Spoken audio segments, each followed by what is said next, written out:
Okay, let me first introduce myself. I am James. I'm a Google developer expert in machine learning and also a data scientist at Agoda. And today, I'm gonna talk about TensorFlow Dev Summit.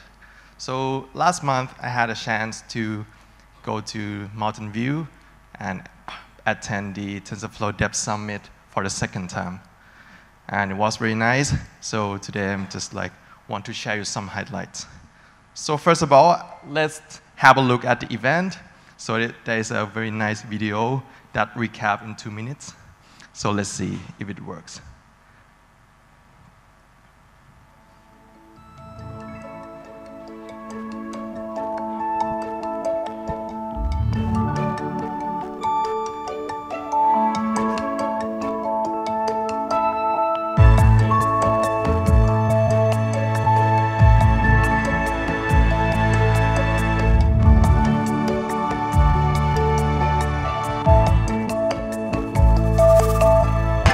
Earlier this year, we hit the milestone of 11 million downloads.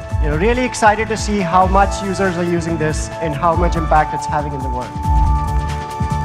I'm very excited to say that we have been working with other teams in Google to bring TensorFlow Lite to Google Labs. Swift for TensorFlow is also an early stage project, and so we'd really love for you to get interested and help us to build this future. I told you at the beginning that our mission for tf.data was to make a library for input processing that was fast, flexible, and easy to use. We're very excited today to announce that DeepLearn.js is joining the TensorFlow family. In general, the Google Brain Team's mission is to make machines intelligent and then use that ability to improve people's lives. I think these are good examples of where there's real opportunity for this. Yeah, it's pretty cool. I think that's it for my talk. No. Okay, I forgot to set up something.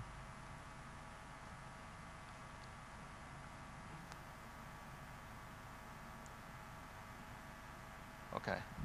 So before I get started, I just want to know about you, the audience. So how many of you really use TensorFlow in your daily life? Can you raise your hand? Okay. So it's going to be hard for me, really hard for me. Okay, how many of you do machine learning on a daily basis? All right, okay, something. And how many of you never heard of TensorFlow before? Okay. So I think my talk is going to be for those who have know TensorFlow and use TensorFlow in your life, because it's going to be some new topics that came up in the event. So sorry for those of you who don't really use TensorFlow. Anyway, maybe this talk might inspire you to at least try it. So I picked some topics that I'm excited about when I went to the summit, and I will just briefly highlight to you today. The first one that I want to talk about is tf.data. And the reasons why I picked this one, because I think data pipeline in machine learning is extremely important. And before we have tf.data, there are several ways that we can put data into TensorFlow graph. The most naive way would be to use tf.constant and put a big array, NumPy array into it. This is highly inefficient. Or you can do create a placeholder and then feed it in session.run, and that's a bit better, but not the most efficient one. I think the most efficient was using QRunner. But to use QRunner with complicated logic is really messy. It's getting your code going to be super messy. So that's why they have a mission to create these tf.data to make sure that the data pipeline in TensorFlow is fast, it's flexible enough, and also very easy to use. Okay, so tf.data, what is it? So you can think tf.data, you can think as an ETL tool for TensorFlow. So I think like all of you know ETL, right? Extract, transform, loaded. So the extraction part is that you want TensorFlow, you want to be able to extract data from various of data sources. It can be text, it can be NumPy array in your memory, or it can be like image, for example. And it should be easy to extract those. Transform part. So once you extract stuff, you want to alter your data representation. You want to extract features. You want to do data augmentation. And you should be able to do that easily with this API. And last thing, once you prepare your data, your data is ready, you want to load that data into your device to train the model. So most of the time, you train the model with GPU, right? So you want to load that into the GPU device easily. And that's the ETL part of TensorFlow. So let's have a look at the code. So the first one is the extraction part. So let's say you have a list of files, and in this case, it's TF records, and you can just do 2 lines of code to extract the data. And if you have an image or like other stuff, or even CSV, now it's also pretty easy to extract data. The second part is transformation part. So once you have the data in your pipeline, you want to do, in this case, you want to shuffle the data, you want to repeat it to the number epochs, and you want to like map the data so that you map from like TF records to the data, like the format that your model can consume. And then you want to do .bash to like bash the data into a mini bash. And then once you have, or you transform your data, you want to load it into your TensorFlow graph, into your device. And this, you can make one-shot iterator, and then .getNext will get the next bash of your input data into, and then you can put it into your TensorFlow graph. Okay, so they have some tips, like to make sure that the tf.data is fast. For performance, the first one is, let's say you read the data, the TF record data set, and you have a lot of data sets, a lot of files, basically. So one thing you can do is you can read the files in parallel to make sure that the reading is fast enough. Another thing is, this is also, I think this is a pretty cool thing, is you can prefetch your data into your device. So what does it do here? It makes sure that the next batch of your input is already in the memory of your device. So when you use GPU to train and you running this batch, the next batch will already in memory. So when you finish this batch, you can immediately get the next batch with this prefetch to device. And second thing is flexibility. So flexibility, the tf.data interface is inspired from functional programming language. So that's why it, they said, it's pretty flexible. You can do .map to, if you have some transformation that you want to transform to your data, so you can easily do .map and then put the function inside. And you can, they also have flat map, filter, or the usual functional style.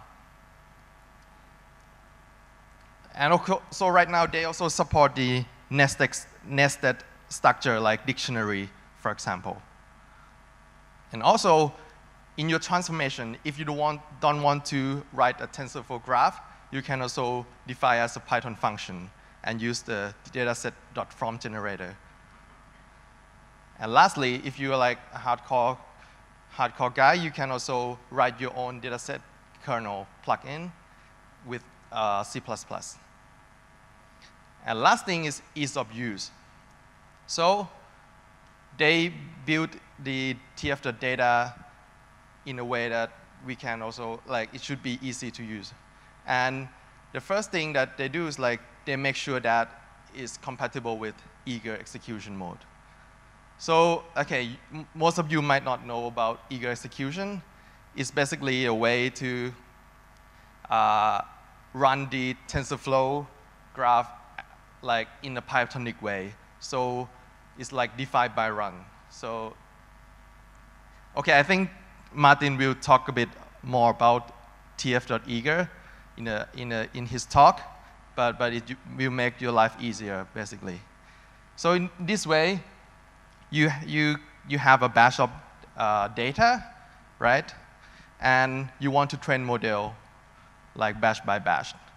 What you can do with eager execution is you can just do for loop for that. Like for batch in data set, and then put batch into your training function.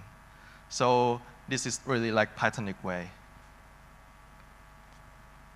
And another thing that they highlight is now you can read CSV data easily with the tf.data API.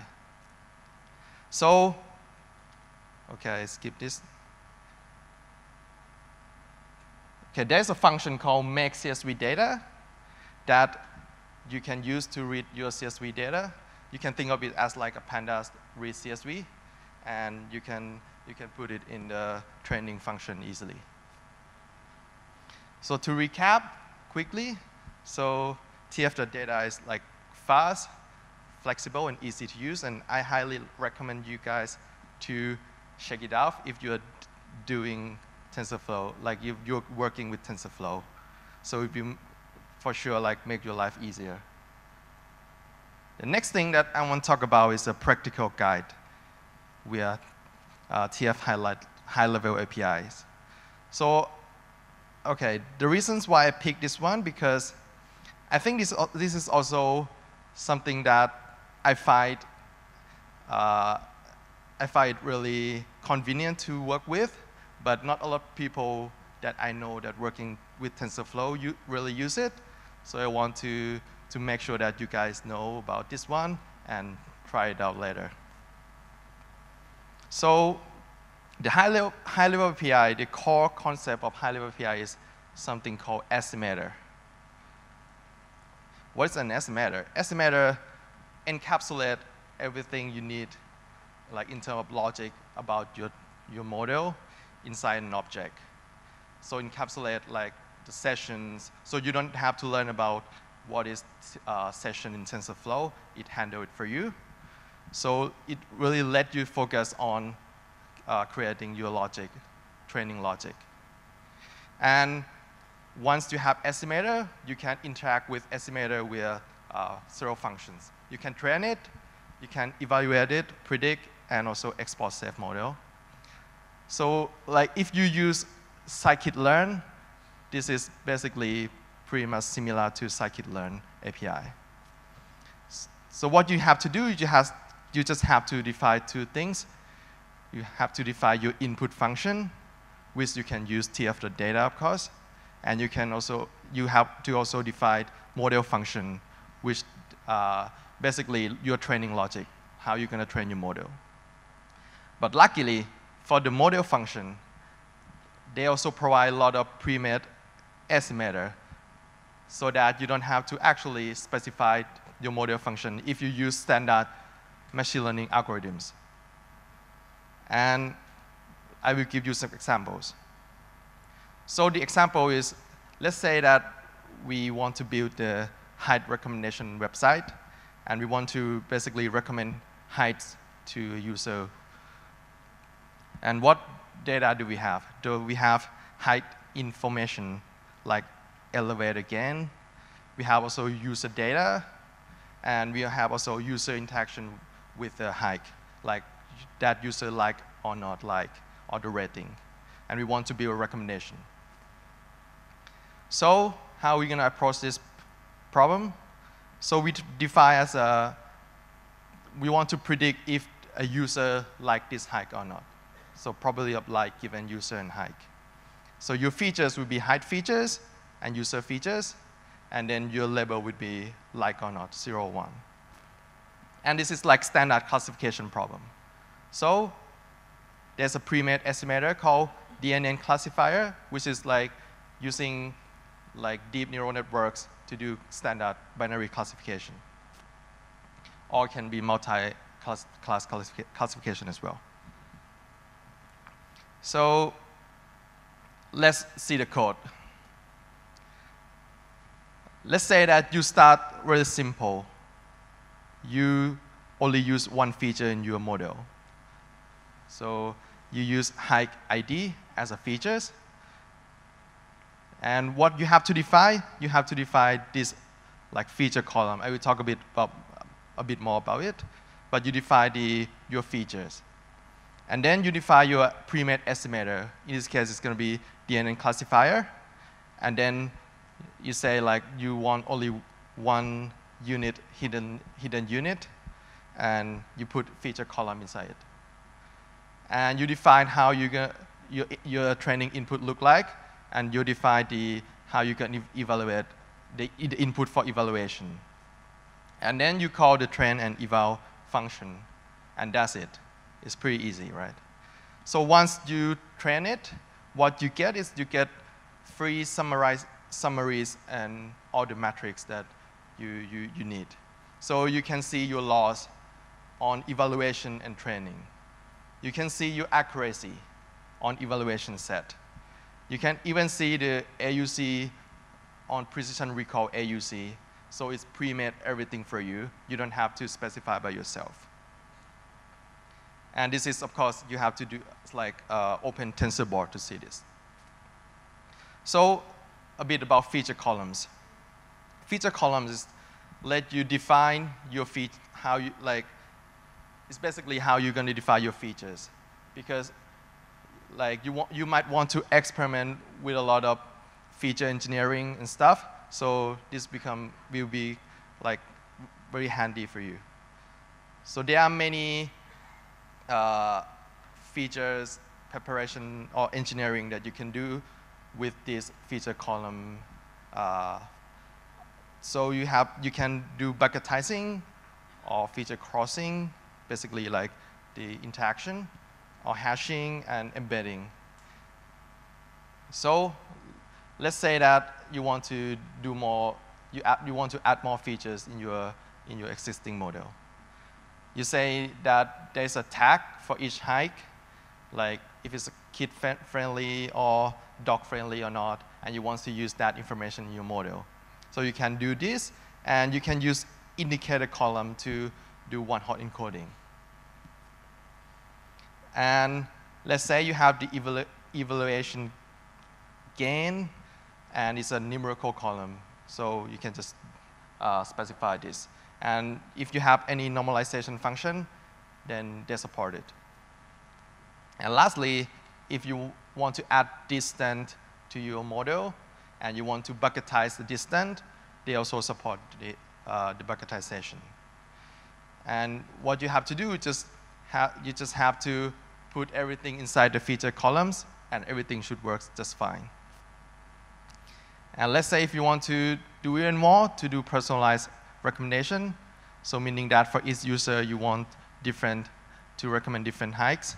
So you want to add user features into your model, you can do feature embedding. And this is embedding column with user ID. And again, you just put it into the feature columns and define your estimator, and everything should work just fine. And also, another interesting or exciting thing is now they support gradient boosted trees. So I think a lot of you might have heard the XGBoost, right? So maybe you can try to use gradient boosted tree with TensorFlow as well. So why is this important? Like, why don't you just use XGBoost? Because let's say you want to compare the gradient boosted tree to neural networks. So nowadays, maybe it's become pretty easy because you can compare in the same framework in TensorFlow. So here you have this boosted tree classifier that you can use. Okay, if you're not satisfied and you say you want to do a bit more complicated stuff, so you can also customize your estimator and don't use the pre-made one. They introduced the head API, which is, I think, also very interesting. So before we talk about head API, we should talk about like how the model function works. So in order to, let's say, do any machine learning model, we basically have three main components. You specify your features, you build your networks, and then you say you build like how you're going to define loss function, how you're going to make prediction, how you're going to evaluate your model, like select the metrics, and how you're going to serve the model. So everything about like the prediction, loss, and metrics stay in something called head, because like it's a head of your network. It's not your like body of the network. So they basically abstract away, and okay, so this is like model function is the network and head part. So what they do is like they refactor the head like so that we can specify different head to an estimator. Let's say the DNN classifier, what you can do is you can use something called DNN estimator with a binary classification head. And that will give you a binary classification. So the question is, why do we need this extra line? Why don't just use DNN classifier? Because in case that you want to experiment with different heads, let's say you want to do Poisson regression, you want to do regression or like multi-class classification or something like that. So you can basically use the same estimator, but specify different heads. And the coolest thing is the multi-head. So you can combine many, like several heads together to do multi-task learning. And I think that's pretty neat, pretty cool. So now you can do multi-task learning in just like few lines of code. And if you are still not satisfied, like you want to define your own body, then of course you can do with something called model function. So model function, you just have to like you get features, you get your label, and you just have to specify your graph, like how you're going to train the model, how you define loss, how you define your evaluation metric. And that's all you have to do. You don't have to like handle sessions or loop or something like that. The estimator will handle it for you. And last thing that I want to point out is the serving, exporting your model.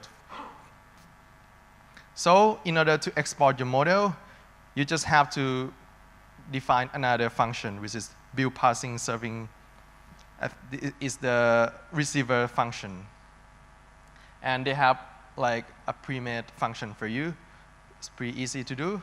So you define how your like the receiver function is going to look like, and then you just put that when you export safe model. And once you have the safe model, you can load the safe model into, let's say you want to do TensorFlow serving, then you can load it, or you want to use other like Java or API, you can also load with Java API. At Agoda, we also do like all the API we written in Scala, so we use Java API and then load the safe model that was written in Python.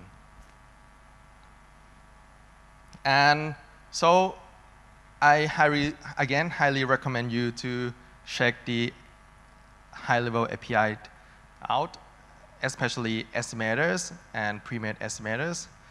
And I think if you start using TensorFlow, if you just like beginner or machine learning beginners, I think pre-made estimator will make you like your life much easier.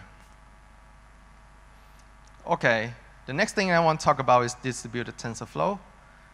Again, the reasons I picked this one because before I attend the event, I didn't know that how easy it is to do distributed training. And like when I saw this talk, it's like, oh, super easy. Like it's just one line of code. So let's talk about the distributed training.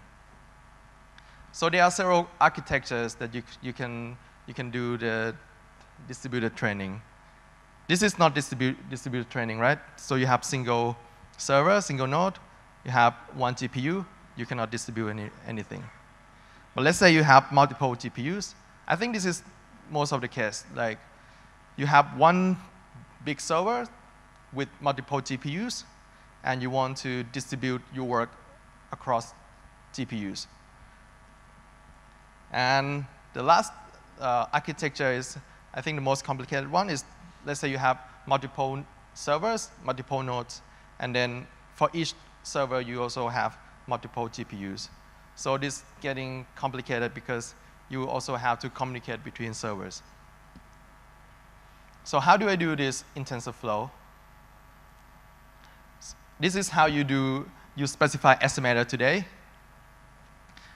And what you have to do is just add one line of code, which is a distribution strategy. And right now they have mirror strategy, which is suitable for when you have a single node with multiple GPUs. So you can specify a number of GPUs that you want to use to distribute, and then everything will just work just fine.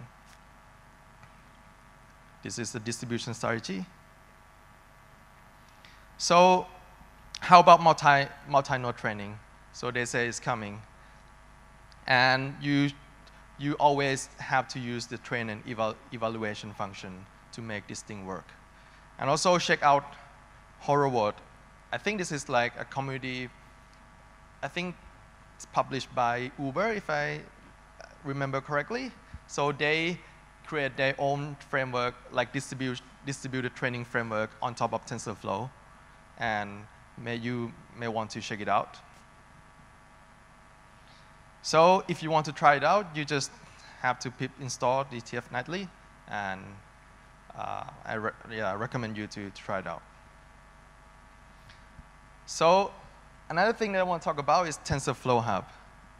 Again, this is very exciting. Maybe I'm the only one who's excited about it, but I think, okay, maybe this talk I like the most in the summit. Why? Because before I attend the summit, I've never heard about TensorFlow Hub before. And also, I really I always wanted to have this functionality in TensorFlow. And that's why I'm so excited about TensorFlow Hub. So what is TensorFlow Hub? So before we talk about TensorFlow Hub, we talk about the repositories in software engineering world. So you have repositories that you can create a code and share your code and reuse other people's code, right? So why not have something similar with machine learning? So TensorFlow Hub allows you to build, share, and reuse a piece of machine learning model. And why is it a good idea? Because in order to create a machine learning model, you need algorithm, you need a lot of data, you need a lot of compute power. You also need a machine learning researcher who have that expertise. So TensorFlow Hub basically distills everything into a single package called module, and you can put that module into a TensorFlow Hub and let other people use your module. And they say that the module is not model. Model is something that is more difficult to share, because the model you have a specified input and also the specified output. So you have to have this input and this output. So it's not flexible enough. You cannot really share the model. So what really is the module? Module is something that is composable and reusable and retainable. It's just basically a pre-trained weights and graphs of TensorFlow graph. And if you are doing like the image retraining or using pre-trained image network or something like that, this is exactly what it's built for. Let's see examples. The first one is, I think this, the widely used one is the image retraining.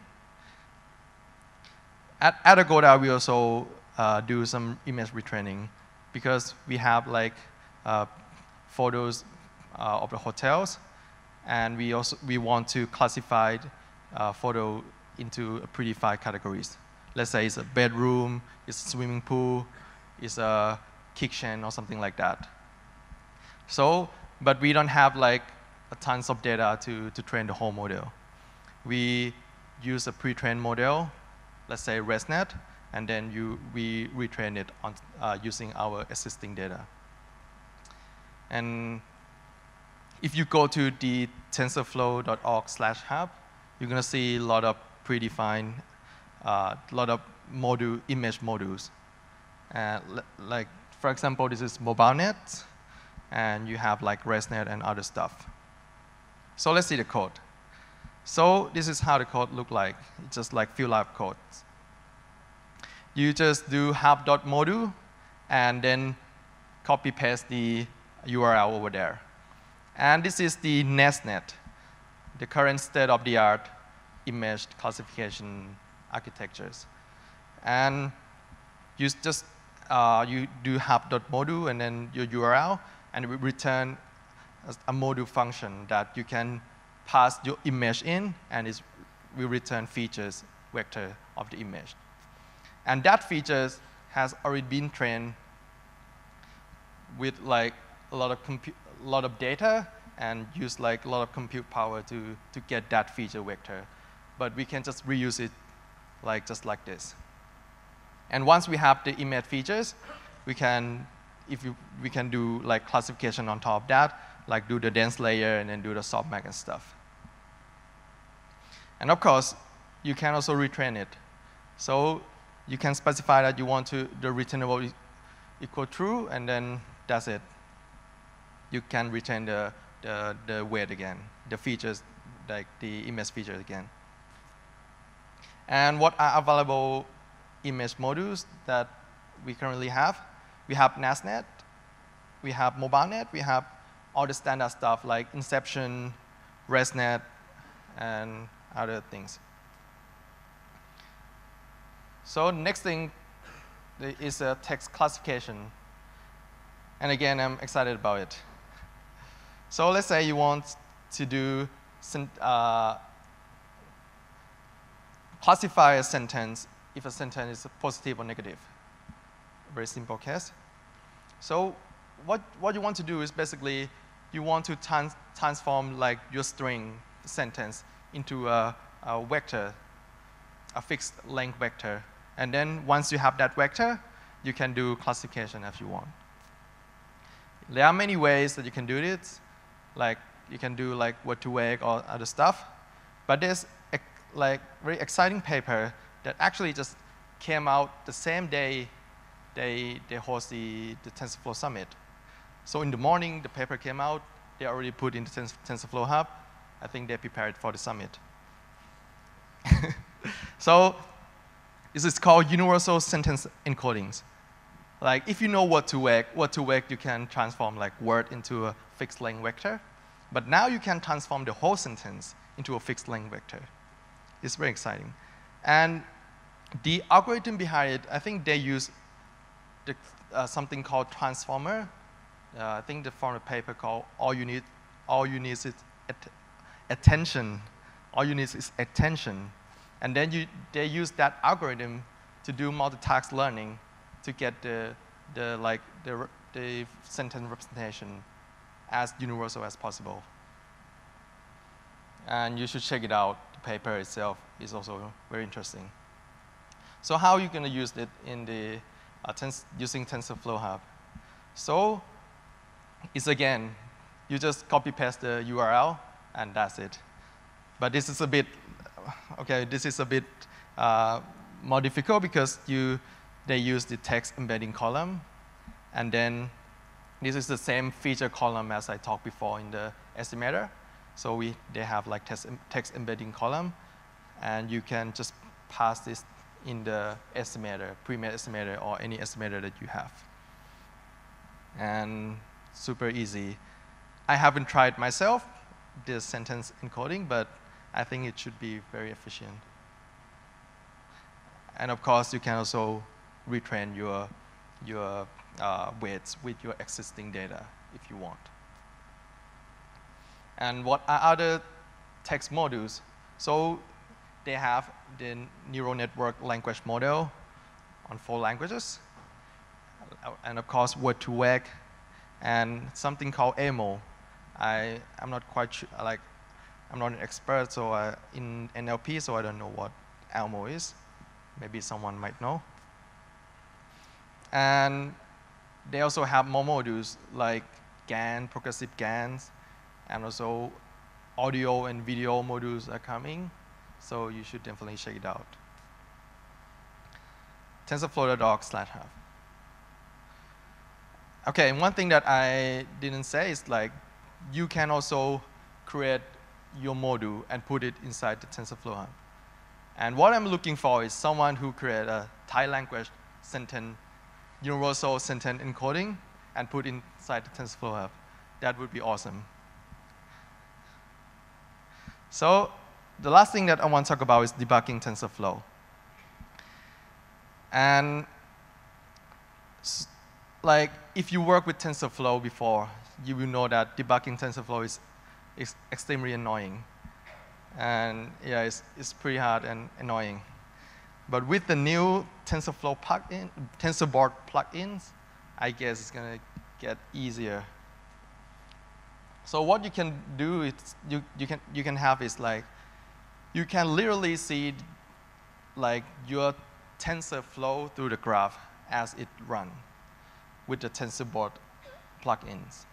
I will show you a demo, but basically you have like this graph on the right-hand side, and you can say you make a step, and then it will like feed the data into the graph, and then you can see the actual value of your node in the graph.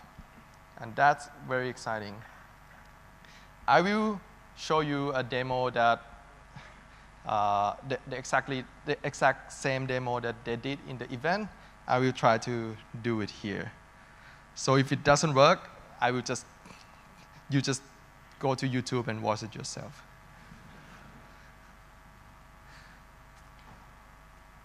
Okay.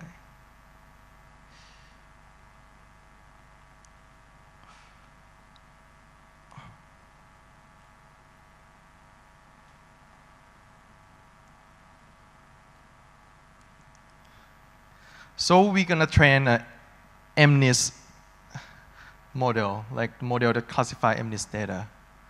Very simple one. But they have a special one, which is the debug MNIST, the model that is not working. So if I run it, okay, extract the data, and then, okay, it trains MNIST. And you see accuracy at step 2 to step 9, roughly 10%. So we have like think that something wrong, like something's not quite right going on. And we might think that, okay, maybe some of the nodes in the graph might have none or infinity value. And that's our hypothesis. But we don't know exactly which node is it, and we want to debug it. That's our goal. So what we can do is, okay, we can start a TensorBoard with the debugger mode. You just add another argument, which is a debugger port, and then you just do your usual stuff when you start TensorBoard.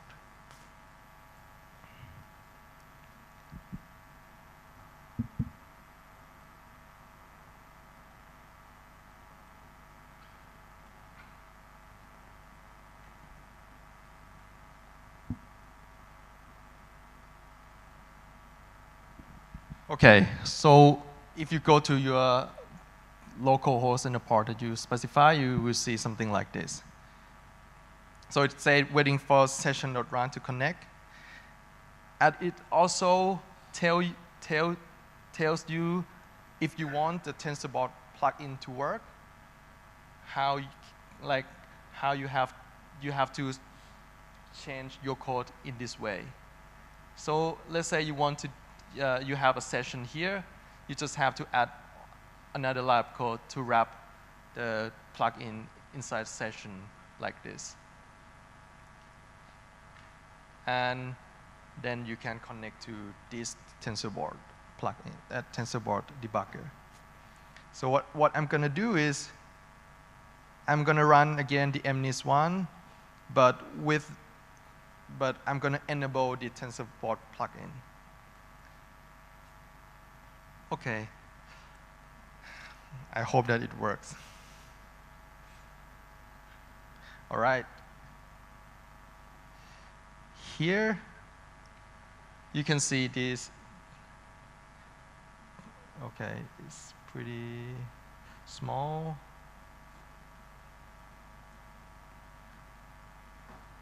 Okay, this is how it looks. So you have the graph on the right-hand side, and you have this is the this is the namespace that you specify, and we can say we can take a step.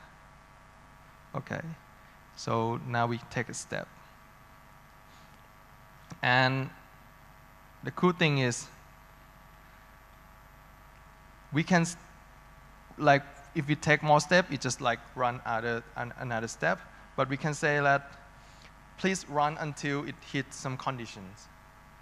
And in our case, we want to see if some nodes might have nans or infinity or not. So we just select this and say, please run until it hits it. And if you run. Oh, I forgot something.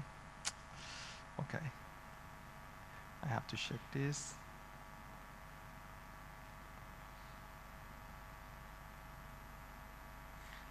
Okay, I started over. Sorry for that. I just know how to use it yesterday, so please forgive me.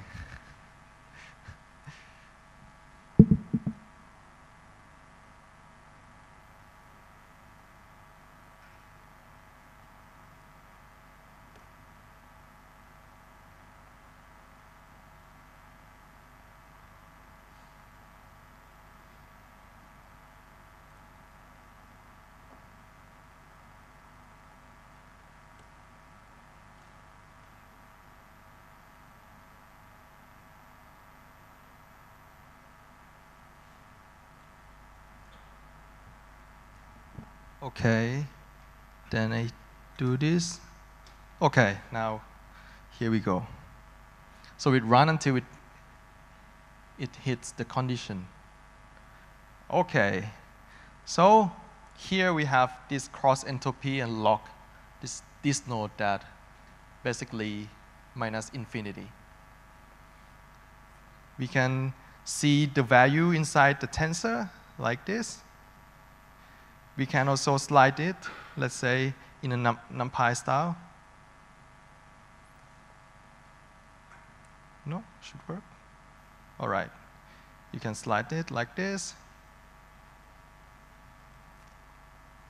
Something like this. And if I go back to this. So this is minus infinity here. So we can see what is the node that come before this lock? So this is softmax. So we click softmax, and then we expand and highlight. And then, so this is the value of softmax. And you can see the values, one of the value, the minimum value of this node is 0. So that's why when you take log of 0, you get minus infinity.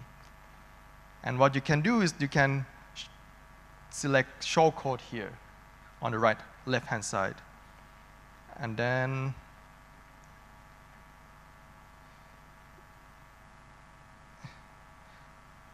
Okay, I don't know why I don't have it. It should be here. Anyway, something is not right.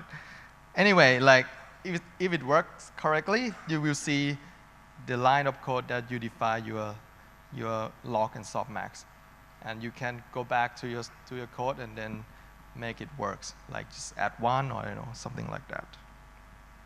So I think this gonna of course make your life with TensorFlow much easier and less annoying. Then you should definitely check it out, the TensorFlow Debugger. And that is the end of my presentation.